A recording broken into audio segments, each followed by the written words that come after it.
here in the perimeter, there are no stars. Out here, we is stoned, immaculate. Hello and welcome. This is the C86 show. I'm David Eastaugh. As you know, we love a special guest. This week it's going to be the turn of David J Haskins, who I spoke to very recently to find out more about life, love, poetry and also his latest projects. One-time member of Bauhaus and Love and Rockets, but has just brought out, or is about to bring out, two little pieces. A book, a poetry book titled Rhapsody, Threnody Prayer, and also an album, a 5-track album, which is titled The Mother Tree, which is features David reciting his poetry to music, which is absolutely lush, dramatic, atmospheric, and much more.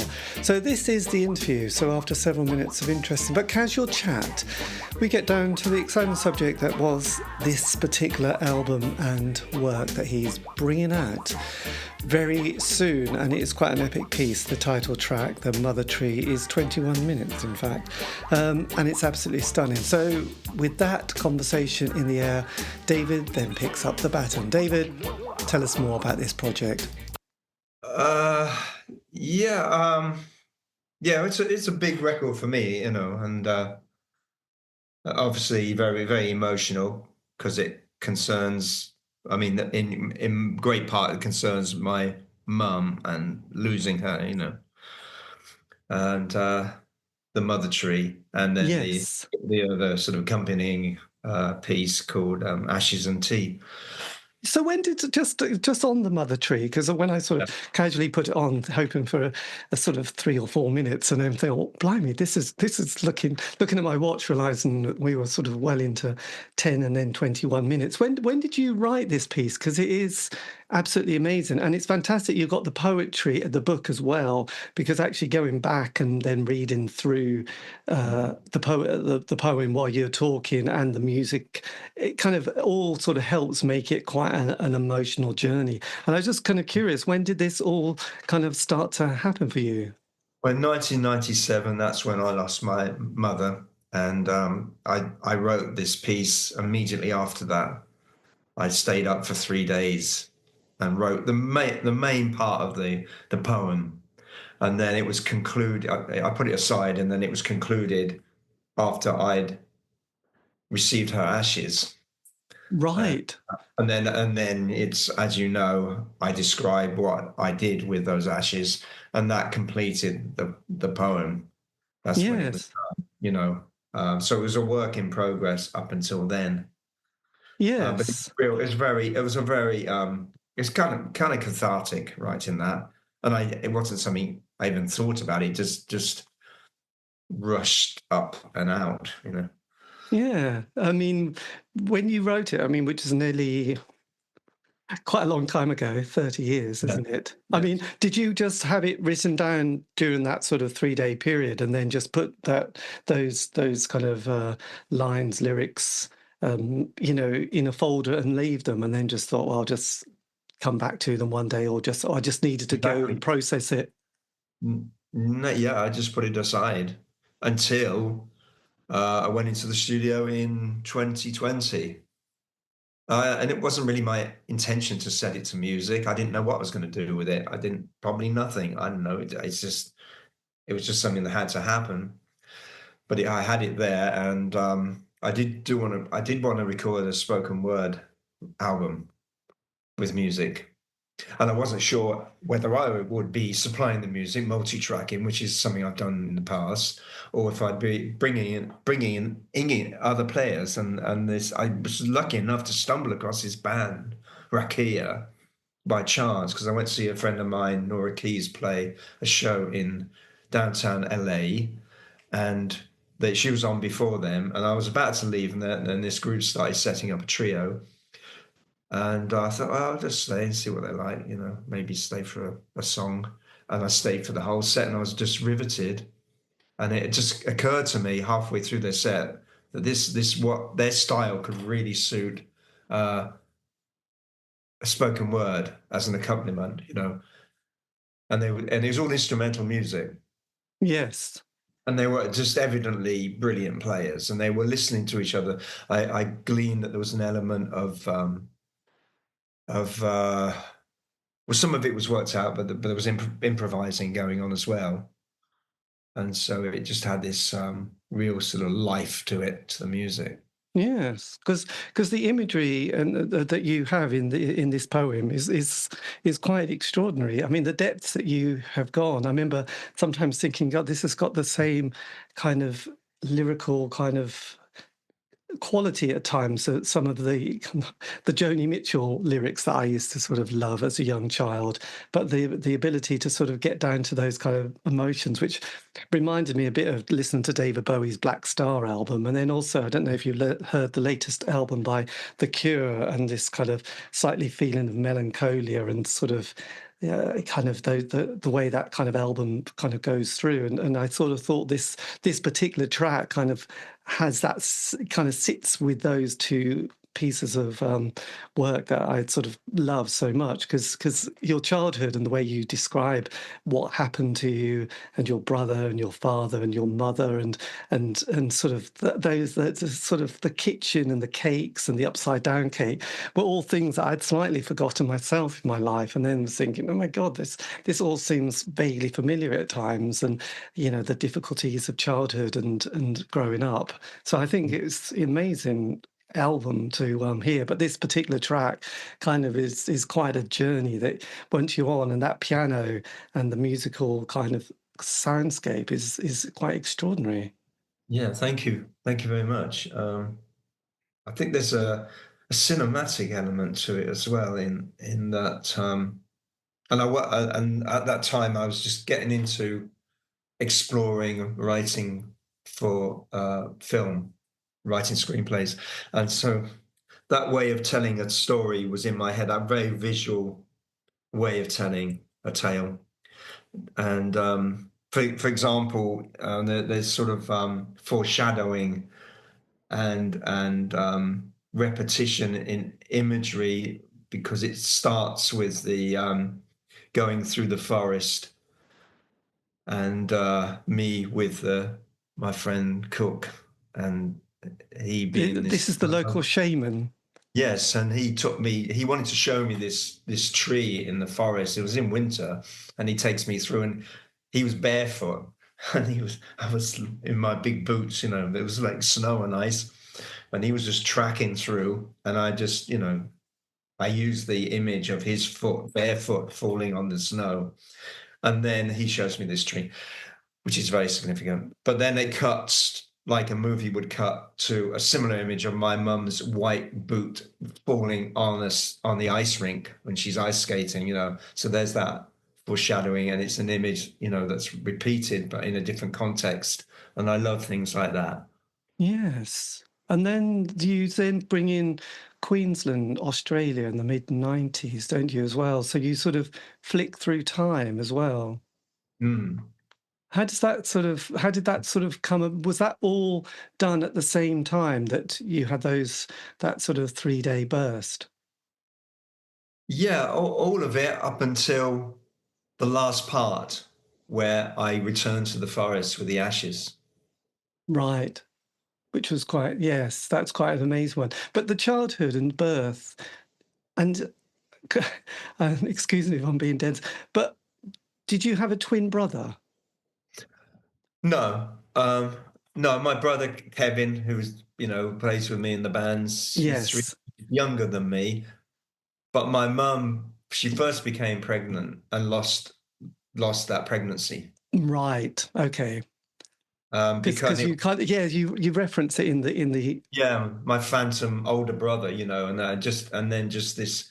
I was kind of haunted by that, thinking what would have been his name, would I have called it an Amber Summerfields, you know, in arcades, would he have been my protector, my knight, your musical guru, as my older brother was to me in my younger days, I suppose. Sort of, Yeah. he brought the records home that I used to sneak and listen to, and that kind of influence on life. But obviously, it's a bit different.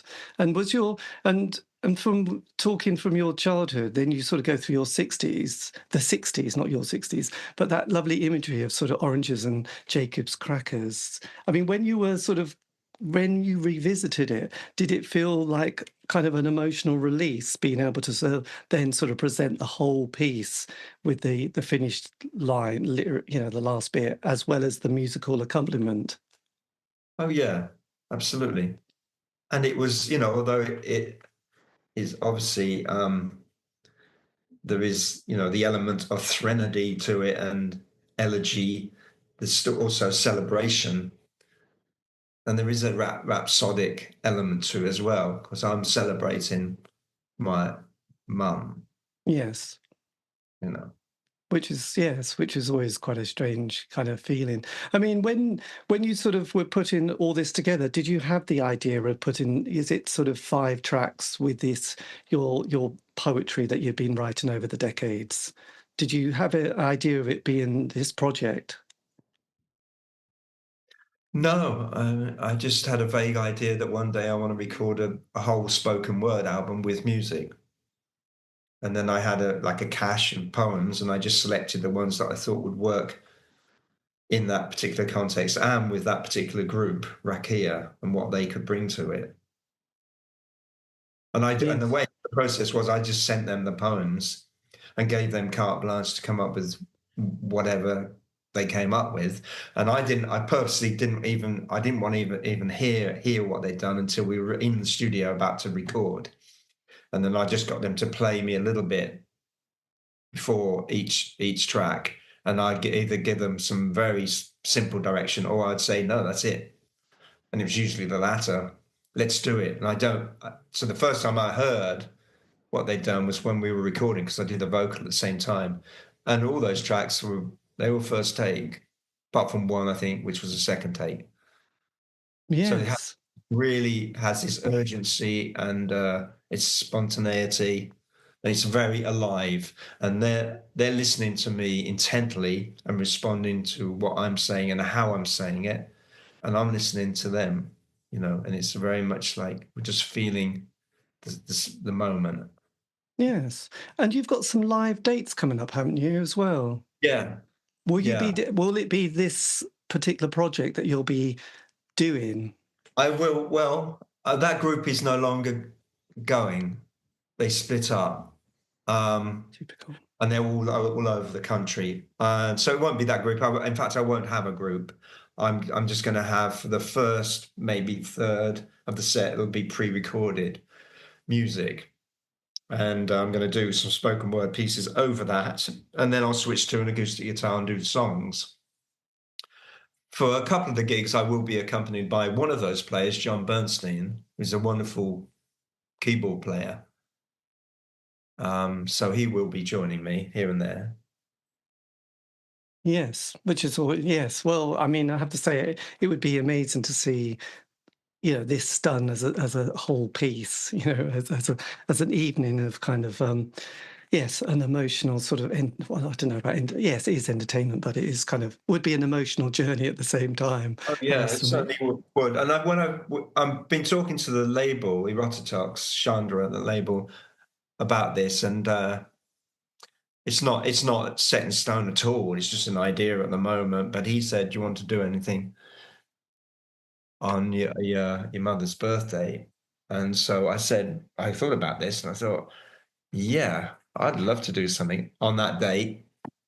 And if I could bring Rakia together again, reunite that group in LA. There's a couple of different venues that we're thinking of, and to perform the album in its entirety, as a tribute to my mother.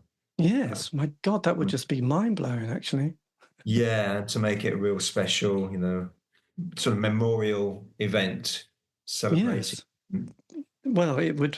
Yes, it would be. And have you played it to any members of your family at all? The album and different tracks from it. Uh, yeah, I sent it to my brother, just the one track, the Mother Tree, and he was very moved by it. I would I've only imagine. played it to a couple of friends, and they both they both broke down sobbing. Yes, Yeah, that's the general feeling it's one might affecting. get. I know. I think for It's people of a certain, I don't know, age, but also a period yes, where, yeah. Well, I mean, one of my friends, his mother was very sick, so he really related to it, but he found it cathartic as well. Even though, what I'm talking about is obviously personal to me, but also the the overall theme is universal to everybody. yes, and also Everybody has a processing. mother. Yes. And also just processing one's life and sort of being a little bit slightly amazed at different periods that we go through that are quite different to what we felt when we were teenagers or in our 20s or 30s. Yeah. And the landscape changes. And it's kind of interesting seeing how different artists are sort of yes, working through different periods of their life, and like David Bowie's Black Star, or I think I still think the latest Cure album captures a sort of essence of life. And actually, one of the songs is that Robert Smith writes is something about losing his brother who died, and wrote a song about that and that experience. So obviously, people are sort of connecting with these kind of issues, and how does one deal with it, which is quite interesting. Yeah, well, that's always been my way of processing that. And you mentioned David Bowie. The day that David Bowie died, that became the song title of a song that I wrote that night. And I don't know if you've heard that track. Which one is that? The day that David Bowie died. Oh, I don't.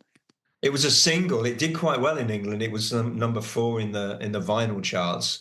It went straight in. And how? Yeah, I was on tour, doing a tour, living room shows actually, and I had a night off in Portland, Oregon. I was at the Crystal Hotel, and I got a phone call from my son to tell me about Bowie, and I was obviously very shocked.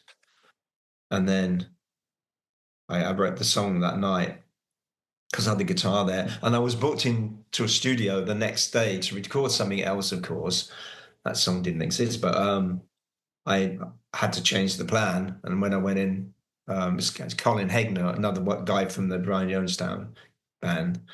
I said, change the plan here. I've got to do this new song. And this is all I can think about at the moment. No, And it yes. was the song, so I recorded it, just me and acoustic guitar. And then he said, do you hear any other instruments on this? I said, yeah, I'm hearing lots of different things. He said, what do you hear? So I just started thinking off the top of my head. I said, well, I hear drums. Okay, so I know the guy. So he makes a phone call, and the drummer comes in. I hear piano. So he gets the guy. I hear bass, but I don't want to play it. So he got the guy from Paul from Mercury Rev came down. Right. And so all these great musicians were coming in. It's like a revolving door, laying down their track, and we finished it by the end of the day and mixed it, and then we invited everybody back. We got some nice wine, and we had our own little wake for Bowie in the studio, having just recorded this song for him. Blimey. God, that was, yes, the perfect way to process that kind of bit of a shock, really, wasn't it, really? I'll have to listen to it now. Absolutely. Yeah. I've written a few songs and written a few poems as a way, like, processing. That's the way I deal with it, and I do find it is cathartic to go through that process and have something at the end of it. And then, of course, it's a beautiful thing and it is the case that people can also share that. It's generative, and that's what it's all about, really, isn't it? Yes, it's good to try to focus in a way that feels relevant or positive, or somehow, yes, you can, I don't know, work through those kind of difficult emotions? Because David Bowie was the first single I ever bought, Space Oddity, and the first album was Changes One. So he was there all through my life, and it was always like, even when he disappeared for a while, you still felt that at least he was somewhere in the world and hopefully having a nice time. But it always felt quite stabilizing. So when he wasn't there, it was a bit like, God, this is the first time in my life that I've really had that weird experience where that person isn't there, even though I never met them. I only seen them Yeah, I know on, what you mean, yes. There's the sense of them being there, somewhere out there for you. Hopefully doing whatever and having a nice time with it, but hopefully making another album. And yes, not really caring if it was as good as Yeah. Ashes to Ashes or whatever. I had a moment with that album. See, I got that Black Star album date came out, and I was in Portland going to Seattle to play a show. And then I was heading back to do this recording session. Now, and I played a living room show in Seattle, and I invited the host and some other people, friends of mine who were there, and other attendees. And we all went down into this basement where I was staying that night in the house and listened to it for the first time. So it was kind of like going back to, being teenagers and turning all the lights down, lighting some candles and listening. Yes. Intently to that album, and I was just blown away by it, and it was great sharing it. But then my intention was, when I got back to Portland, I was just going to have a solo listen on the headphones and a deep listen and take it in again. And then I got the phone call that he'd gone, so I still played it, but obviously the context was completely different and so loaded and so emotional. And so I just lay on my back on the bed, lights out, listening on headphones. And something happened at the end, that last track. I Can't Give Everything Away, it's called. Yes. And it related directly to a personal experience I had with Bowie. And that was when we were doing The Hunger. We were on the film set, and they were setting up for the next scene. The band had a little holding area, and it had a jukebox in it, like a 1950s jukebox, all stacked with 50s, 60s, and 70s tracks, great tracks. And I just happened to be there on my own. Everybody dispersed, and I was just looking at it, going to play a track, and I was like deciding what to play. And I became aware of this looming presence behind me, very strong presence.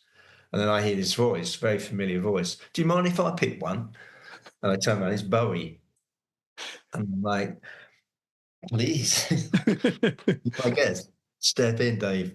So he's like, punches the numbers. And he puts on Grooving with Mr. Blow. Do you remember that? Instrumental from Mr. Blow, BLO, I believe it was, from 1970. And then he just starts dancing full on in front of me. So just me and him there. It's very surreal. And I'm leaning against this jukebox trying to look cool, my composure, and just being struck by the surreality of the whole situation, And he's just got his arms up in the air and he's grinning and looking at me and smiling. He's just dancing. Now, when Low came out, first time I heard Low and I heard that track, A New Career in a New Town, I thought, he's cribbed that harmonica line from Grooving with Mr. Blow. It's an obvious steal, and I always thought that. So I had summoned up this sort of nervous hubris, and I said, this reminds me of something. He goes, oh yeah, what? I said, it's one of yours. He goes, oh yeah, what's that then? I said, it's off a Low. He goes, come on, what? And I said, A New Career in a New Town. And he goes, winks and puts his finger to his lips, and then just carries on dancing. So he confirmed that, it was an amazing moment. Well, yes. Yeah, it was and in fact, it's just me and him there. Anyway, so that's a golden memory. And I'm listening to the track, and then, as I say, the last track comes on, I Can't Give Everything Away, which is also a relevant title in the context of all of this. I can't give everything away. And it comes on, and then I recognize that same line, that same harmonica line, and it's from A New Career in a New Town, also grooving with Mr. Blow. I just fucking lost it. just hit me by this emotional flood. I was just sobbing. It's absolutely uncontrollable weeping, you know? And that track finished, and I was just devastated by that. And then I also had this revelatory idea. It's pretty far out, but then it's Bowie and it might not be. And I was thinking, because I thought, like I think you think, that album was made very consciously, and he knew he was on the way out, and that's what it's about. And I think maybe because why he's alluding to a new career in a new town is he saying the new town will be the afterlife, and the new career will be whatever the hell he's doing there. Yes. It could, yes. Well, I would imagine he's, he did a lot of spiritual studying, didn't he, in his 60s. And he was that deep, So who knows? But yeah, that's what I was thinking. Then I picked up the guitar and I wrote the song. Amazing. Because I did an interview with Wood Manzi when he was doing Holy Holy, and he had a story which was kind of mind blowing. Was that they were in New York playing with Tony Visconti, and they phoned David, wish him happy birthday, and they're on stage and they say happy birthday and they sing happy birthday to the audience and stuff.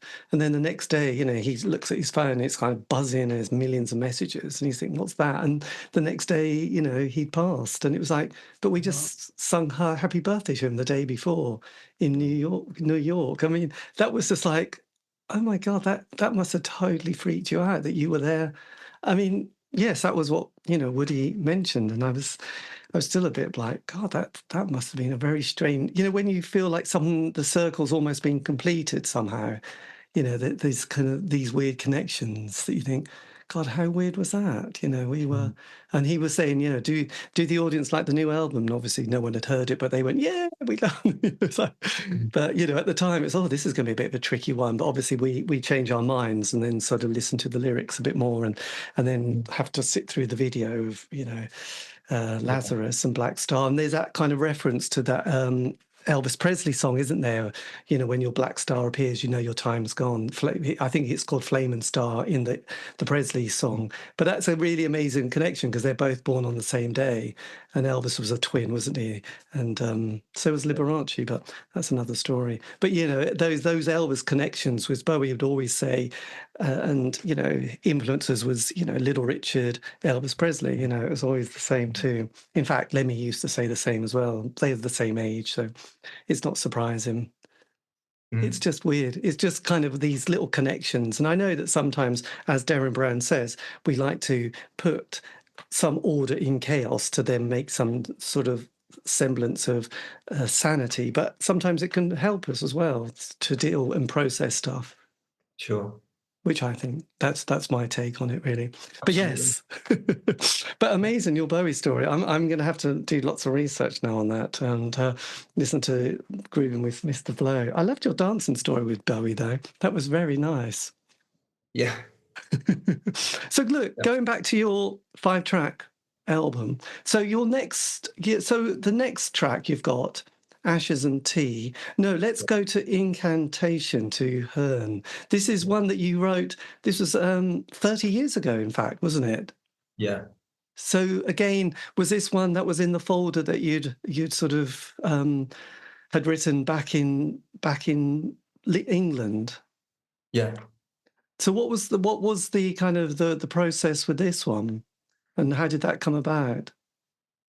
At the time, I was living in Northampton. And I'd have formed a sort of occult coven with Alan Moore. Right. Well, that's always a good one. To enter into the dark woods, and and it just sort of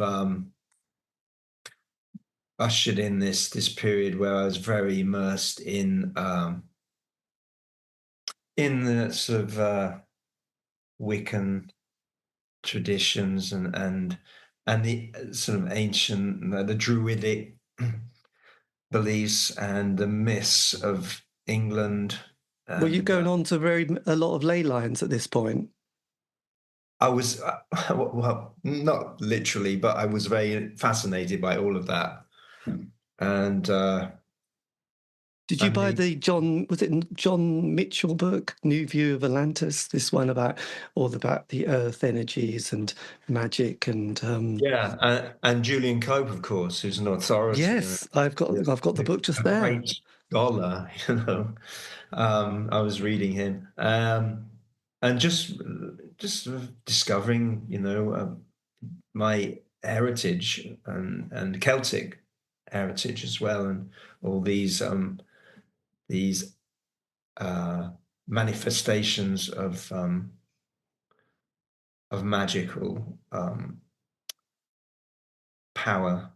And Herm is, a very old one. Canunus, the nature god, the male force, very, very strong entity. And that, I don't know, that was just in my subconscious, and it just came out as this invocation. Yes, which is Um, it's an amazing piece because I sort of went through the 90s in a very new age world with there was I suppose you'd call it cultural appropriation now, but everyone was into sweat lodges and North American Indian traditions as well as anything that anyone could get their hands on really at that point. There was a lot of didgeridoos around and people with djembe drumming, so and sort far of too going. many DVDs around at that time.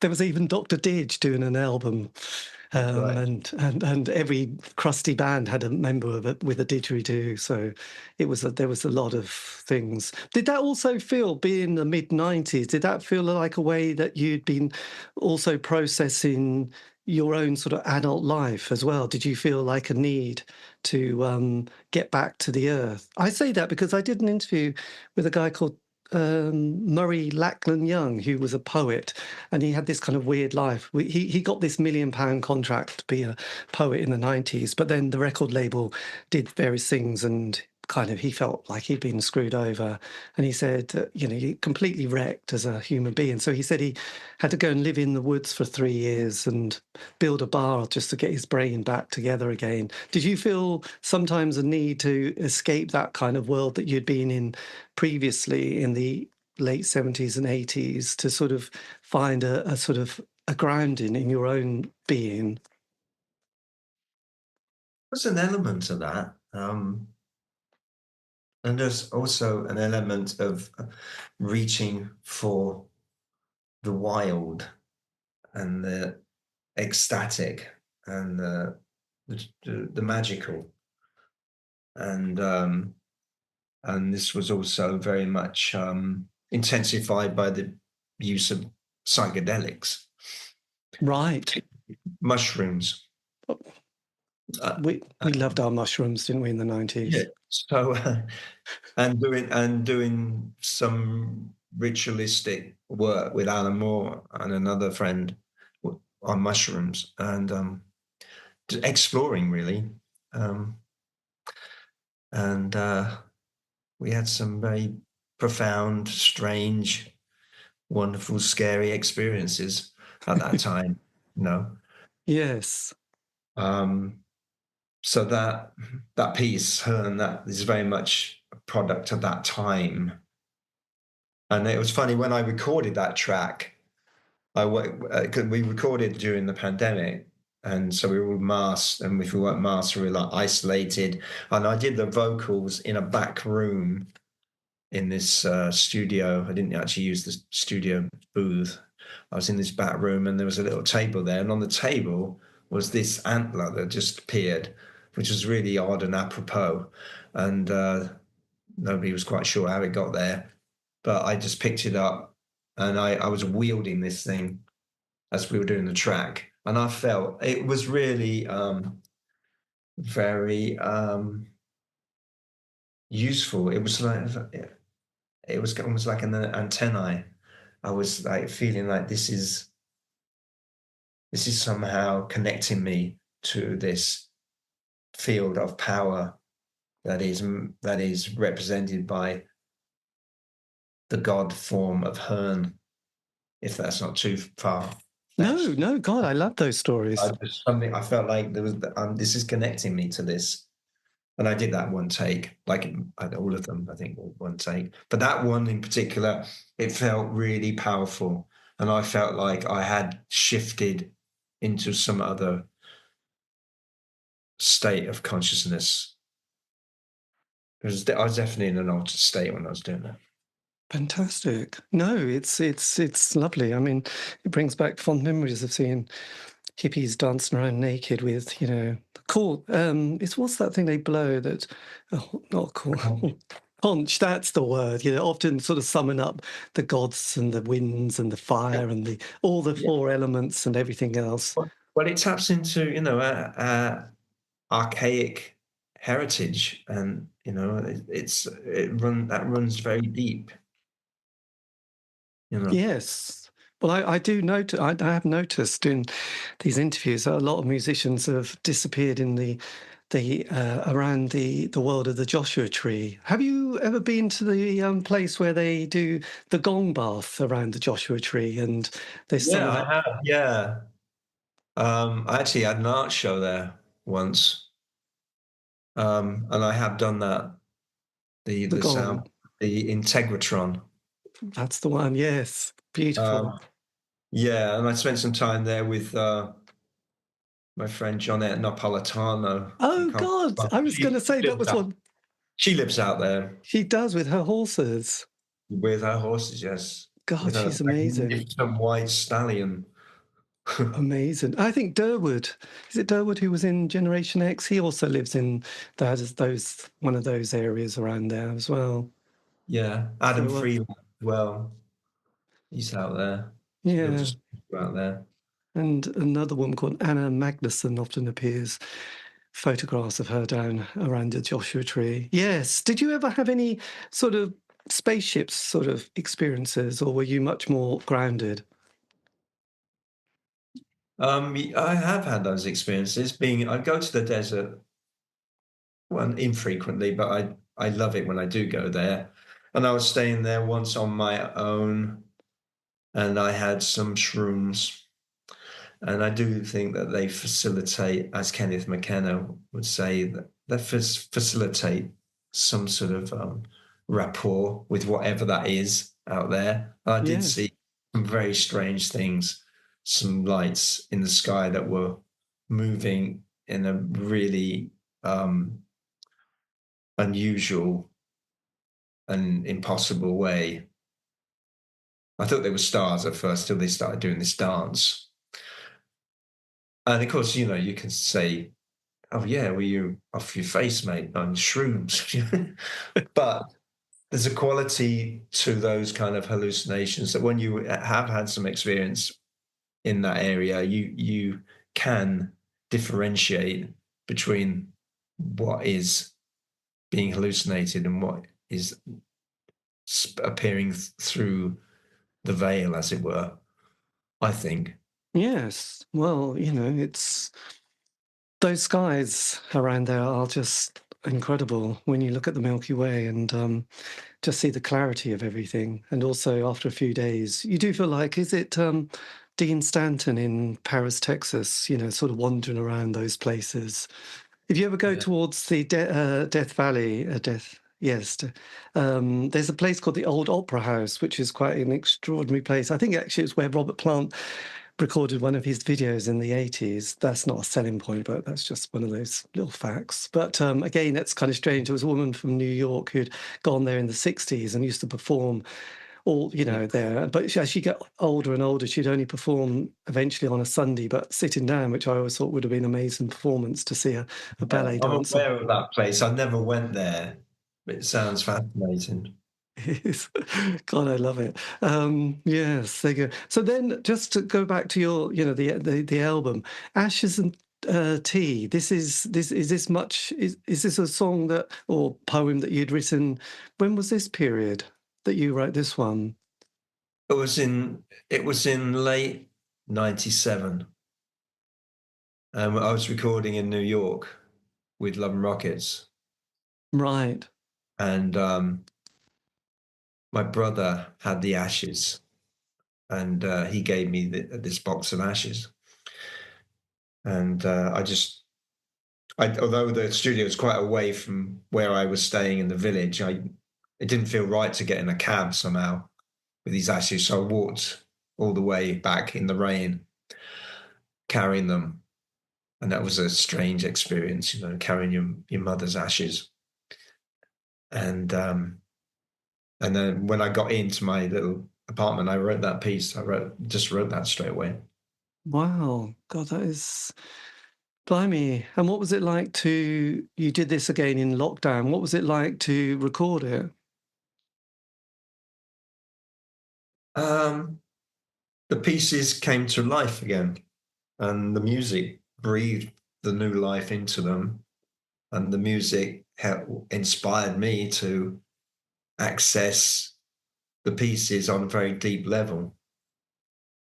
That's what it's like. Do you feel like the pieces kind of work because you're recording them kind of decades later with the sort of the experience of having time and sort of a bit more depth in life, being able to revisit these Definitely. lyrics and lines and and also in that extraordinary time of the pandemic, going on, that I think that it's made for a deep kind of perception, universally. I think people were like looking inward. yes, and looking deeply, and questioning things they never questioned. And so I think it was as far as like being an artist and going in and recording, that was a very good time to do that, because it's like you stripped that of everything. You don't know what, there's an uncertainty, profound uncertainty about where the world is going, what's going to happen. And so you're just really on that edge, that nitty-gritty edge. And I think that can produce great art. I think of Nick Cave and Warren Ellis's Carnage album. I think that's an extraordinary pandemic album. yes, It somehow could have only been made at that time under those circumstances. And similarly, my album. yeah. If I recorded outside of the context of the pandemic, it wouldn't be the same. I don't think it would be as intense somehow. Desperate. Well, not desperate, just deep. Yes. Yeah. Stillness. There's a stillness. There was a stillness there at that time. And within that stillness, it was a portal to accessing spiritual depth. Yes, the pause button had been pressed, hadn't it, really? We had a free calendar, and it's like, because we just had to go, well, that's all been cancelled. Yeah. And that was quite interesting, really. What was the age of your mother when she died, by the way? She was quite young. She was in the mid-70s. Right. Yeah. But obviously you're sort of now you've recorded them, you're much closer to her age now than you were when you wrote these lyrics, which was quite interesting. Yeah. I mean, as we mature, I mean, I often think that doesn't apply to people. Some people, like Ian Curtis, the lyrics of Joy Division seem to be older than he was when he wrote them. But with a lot of people, I just think there is a sort of a thing with age, which there's just that experience that we've lived through so much more things and experiences that you can't take away, really. That's quite an interesting one. And that the last track you've got, which is this Saviour in the City, which was Yes. again written at the same time. What was the story behind this track? Yeah, that was written earlier though. That was early 90s. And I was in New York recording an album called Urban Urbane, just in a cab going to the studio. And I was just looking out at Times Square and the city, and for some reason, I don't know what triggered it. What popped into my head was the image of Jesus Christ coming back then and there, and being in the city, and what would that entail, what would happen. I don't know, just sort of flashed. It was kind of like a vision that flashed into my head. And so I started writing it in the back of the cab. I finished it when I got into the studio, and then just put it aside, you know. Amazing. God, that's did that feel quite scary when you sort of had that vision? No. I just wonder if It felt profound. did you ever worry about losing your mind during your sort of this period of your life? A little bit after that, when I was, you know, gallivanting on the astral plane with Alan Moore, that got a bit hairy, to such a degree that I pulled away from that. I pulled away from actual magical ritual, because you're not that much in control, even if you think you are. And if you do think you are, then you're really in trouble. Some crazy things happened at that time, just mind-blowing synchronicities and manifestations, and a lot of wild energy flying around, and I had to pull away from it. Yes. Were people worried about you at any stage of that? Yes. When you look back at your younger self, do you think, my God, how did I survive it? Or yes. No, because I did always have that kind of sort of ballast of like Mr. Sensible on the one side, but then I also had this wild devil on the other side. But Yes. I always had that. I'm like a sort of Taurian trait of being grounded, I think.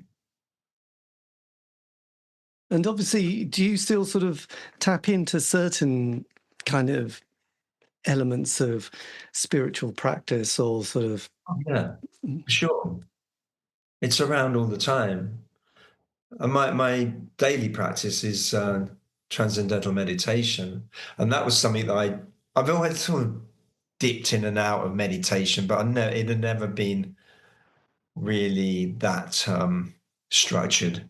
And I was very fortunate in that I took a course just before the pandemic happened at the TM Center here in LA, and I was given a mantra, you know, which became so invaluable when the pandemic did hit, and also just having that discipline to having that portal to enter during that time, and the stillness that pervaded that inside that portal, you know. And I have that to this day, and I find it's the more you do it, I sometimes lapse, and I get all caught up in the day-to-day things that I need to do, and I let it lapse. And if I do, then I do notice it. I notice I get stressed out. But if I'm keeping it up, it's cumulative. I really noticed this in effect when the road rage started to subside Right. significantly. And I did, you know, I was like, I can get like really fucking incensed, right?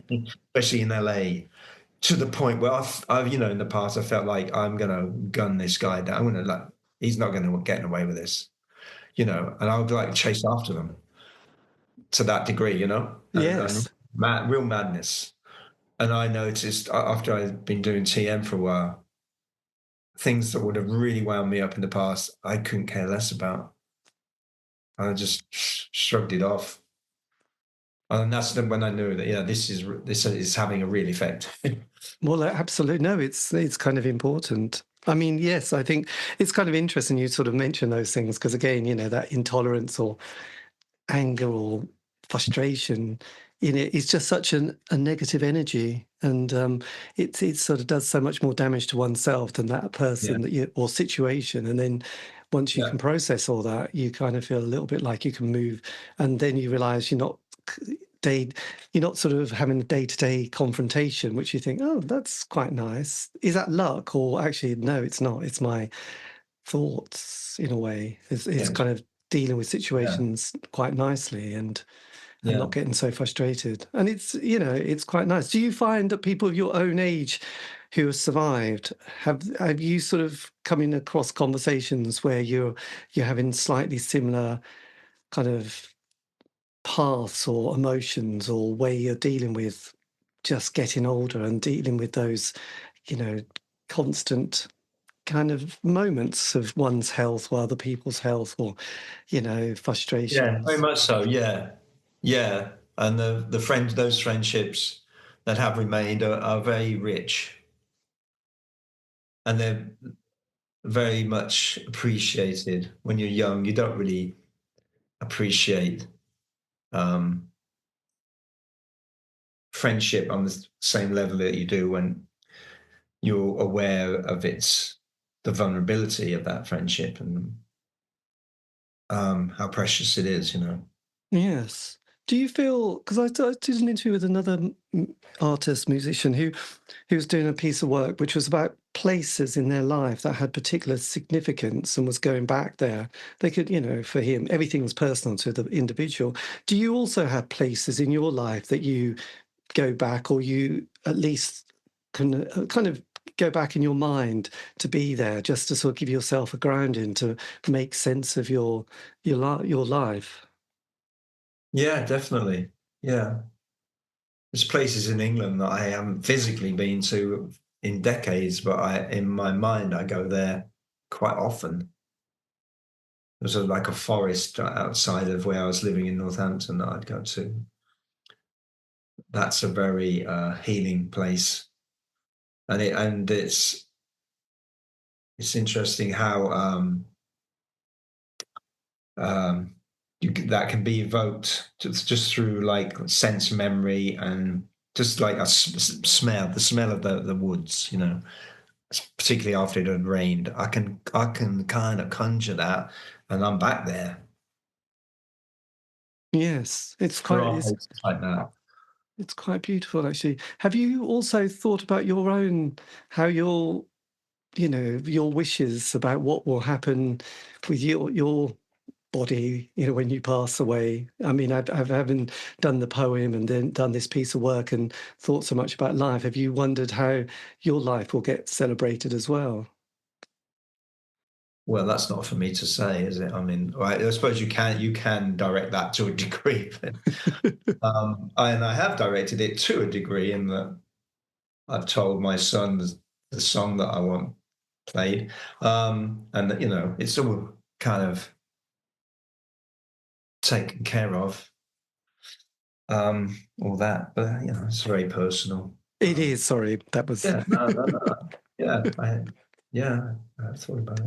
yes. And then with the album, there's the book as well, which all your poem is this virtually just a percentage or most of your poems that you've written over the I decade? haven't written that much poetry over the years, and this is like the best of it.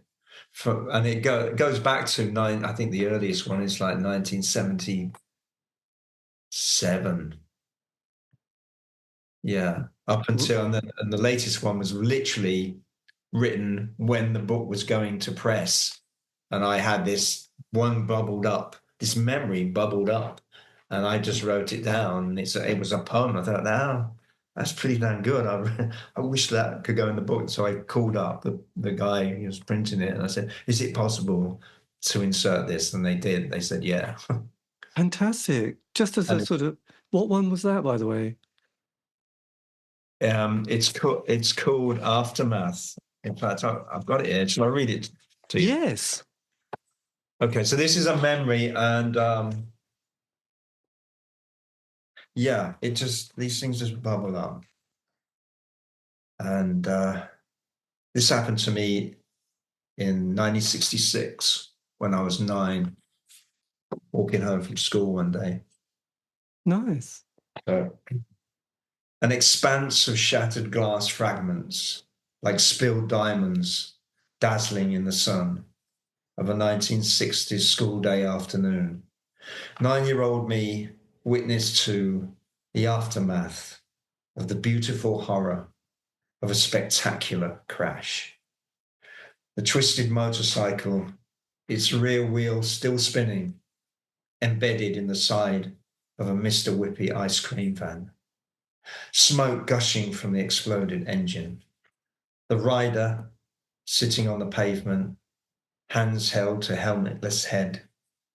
His torn black leathers staining with blood. Blood. Everywhere, blood. The biker's face marbled with red. Gloopy splodges of vanilla ice cream melting all over the street. Stop me and buy one, painted on the back of the forever broken van. Fantastic. Wow. Blimey, that's quite amazing, actually. Well, I say that because when I was growing up, bikers were quite popular in my area. And there was always people getting killed. And there was also the Mr. Whippy or Paravani ice cream van that would appear on a Sunday afternoon or evening. Yeah. And we'd all go and queue. This was in village life. So it's brilliant. I just love it. God. And you've got such an extraordinary voice. Blimey, that's amazing. Yes. Well, God, I have to say, you know, I've really, though it's been quite emotional, listened to this album, and it's just been fantastic. I would say just amazing for anybody to just sit there and listen to the title track, The Mother Tree. It's absolutely one of the most stunning pieces of work I think I've heard for a long time. Thank you. Yes. Amazing. Well, look, David, thank you ever so much for your time. And again, you know, I've absolutely loved sort of delving into the book as well. But yes, I'll be looking through much more of that. I always find it, though, so much easier when I can hear someone reading it out. Oh, I've given it away. I just recorded that with some music behind it. And what came to mind, and it's absolutely perfect for it. I don't know if you recall the tune that the Mr. Whippy vans played. Do you remember that? Vaguely. Yes. Such an evocative sound of my childhood. But it was the green sleeves. Oh, yes. Played on that sort of mechanical, weird, sort of wind up mechanical music. Yes. And so I tracked that down, actually recording from the 60s, and then I time stretched it really slow, super slow down. And it's so eerie and it's so perfect. And I put a ton of reverb on it and some other effects, mixed it right in the background, and then recited that over the top. And it works well. Yeah, well, God, I hope you get to come to the UK and do some performances here as well, because I'd really love to do that. it would be amazing, especially especially this piece of work that you're doing at the moment, or just done this decade, because yeah, it's very special, and I think it will resonate with a lot of people. I think people who are really connected with where they're at. But I know you wrote these quite a few years ago, but it does have a sort of incredible quality, actually. So yes, well, look, thank you for your time again, and yeah, amazing. It's just lovely to sort of hear what people have done, and yes, to sort of, like I said, you know, I mean, I go back to that so much, but so much of that imagery and that sort of particular piece has sort of resonate in, you know, and some, you know, the cookie and the smells, the kitchen, the upside down cake, it all is all there. You know, the anticipation, the frustration and the panic of one's mother as it doesn't quite work and it sticks to the tin, and there's a bit of disappointment on her face, and we all just eat it away without really consciously being grateful. But Yeah, well, my mum was a fantastic cook. really. And it's an ache that I have for her cooking. It really is. It's like, and as I say, I intimate in the poem, it's taken for granted at the time because you don't know. You don't know. But it is, you are, you are noshing the best of the nosh. Yes. Well, it's also I can't remember what the film was called. Was it like Water for Chocolate, where there's a film? I think it's a Mexican film where the woman, Yes, her emotions go into the food, yes, yes, and that's quite an amazing thought. And it's quite lovely to realise that that love, care, the mother, the child. It's kind of all there, isn't it? That spirit in the yeah, cooking, and also during that time, food was different. It wasn't processed. It was absolutely, we yeah, didn't take it for granted. It was very sort of like, my God, this is very special. Don't eat it all at once. And it was it was just a different time. And we didn't overeat. And yes, it was good. But look, yeah. David, thank you ever so much for this. This has been amazing, and really appreciate your time and yes, give me this moment. Much appreciated. But thanks again, and I'll keep in touch with Howard. Yes, yeah, okay, yeah. I've enjoyed this chat very much. Yes, well, it's been brilliant. Thank you again, and take care, and all the best for the year and decade. Thank you. Same to I'll you. see you. Bye. Bye, Dave. I know, I love those last moments. That's why I keep them in. Anyway, a massive thank you to David for giving me the time for that. Talking about his poetry book, Rhapsody, Threnody Prayer, which is a stunning collection of poems, and also the album, The Mother Tree, and hopefully he's got some live dates. Well, I know he's got some in America, and hopefully we'll be doing some in the UK. I will put links to this in the notes below. But anyway, the C86 show, if you want to contact me, you can on, the social media platform sites, basically. And all these interviews have been archived on Spotify, iTunes, and Podbean. True. Have a great week. Stay safe.